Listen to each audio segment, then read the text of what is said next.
So hello dear student, কেমন আছো? I hope প্রত্যেকে শুধু ভালো নয় ভীষণ ভালো আছো। স্ক্রিনের ওপর একটা প্রশ্ন দেখা যাচ্ছে, তাই না? এই প্রশ্নটা আমরা মন দিয়ে পড়বো, বুঝবো, তারপর অঙ্কটা করব। ওকে, দেখো প্রশ্নটা বলা আছে 27কে এমন দুটি অংশে ভাগ করো যার একটি অংশ অপরটির 35% হয়, তবে সংখ্যা দুটি কত? প্রথমবার পড়লাম, কিছুটা বুঝলাম কিছুটা বুঝলাম না। দেখো, মুদ্রা কথা হচ্ছে এই যে 27, এই 27কে আমি দুটো ভাগে ভাগ করব, ঠিক আছে? একটা যদি x হয়, অপরটা কি হবে? x এর 35%। ওকে, তার মানে x এর 35% মানে x ইন্টু 35/100। আর একটু যদি ক্যালকুলেশন করি, আচ্ছা পার্সেন্টেজ চিহ্ন তোলার জন্য 100টা আসছে।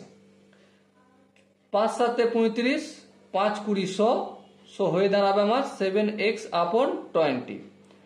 তাহলে লক্ষ্য করো 27কে দুটো ভাগে ভাগ করেছি। হ্যাঁ, একটা ভাগ হচ্ছে x আর একটা ভাগ হচ্ছে 7x/20, তার মানে x এর 35%। এবার এই দুটো ভাগকে যদি আমরা অ্যাড করি কত পাবো? অবভিয়াসলি 27 পাবো। তাহলে x plus 7x/20 equal to কত? 27। হ্যাঁ ঠিক, কোনো অসুবিধা নেই। যদি তাই হয়, এবার আমরা একটু ক্যালকুলেশন যদি করি, এলসিএম নিলে এই 20, এলসিএম হলে 20 লসাগু হবে, 20 সঙ্গে x গুণ হয়ে যায়, কি হয়ে যাবে? 20x প্লাস 7x হয়ে যাবে। আই হোপ তোমরা এটা বুঝতে পারছো ফটাফট করে, তাই আমি করে নিচ্ছি, ঠিক আছে? সো দেখো, এটা 20x প্লাস 7x কি হবে?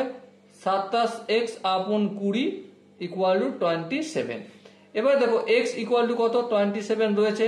এই 27টা অপোজিট দিকে গেলে ডিভাইডেড বাই 27 হবে, আর এই 20টা আপনে রয়েছে, ভাগে রয়েছে, অপোজিট দিকে গেলে গুণে হবে 20।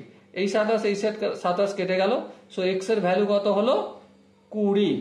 ওকে, তাহলে এবারে প্রশ্নে আমাকে যে জিজ্ঞাসা করেছিল একটি ভাগ x, x হচ্ছে 20, তাহলে এই x 20 লিখলাম, আর অপর ভাগটি কত?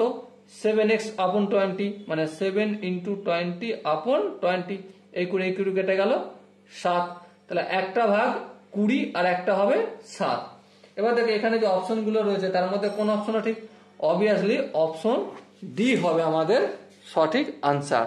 ওকে, আই হোপ এই কোশ্চেনের কনসেপ্টটা প্রত্যেকের বোঝা গেছে। যদি কারো কোনো জায়গায় বুঝতে অসুবিধা হয়, ডাউট লাগে, তো অবশ্যই তারা কি করবে? কমেন্ট সেকশন রয়েছে, কমেন্টে অবশ্যই জানাবে। ওকে, সো ডিয়ার স্টুডেন্ট, দেখা হচ্ছে নেক্সট ভিডিওতে। ততক্ষণ পর্যন্ত ভালো থেকো, সুস্থ থেকো এবং জয় হিন্দ।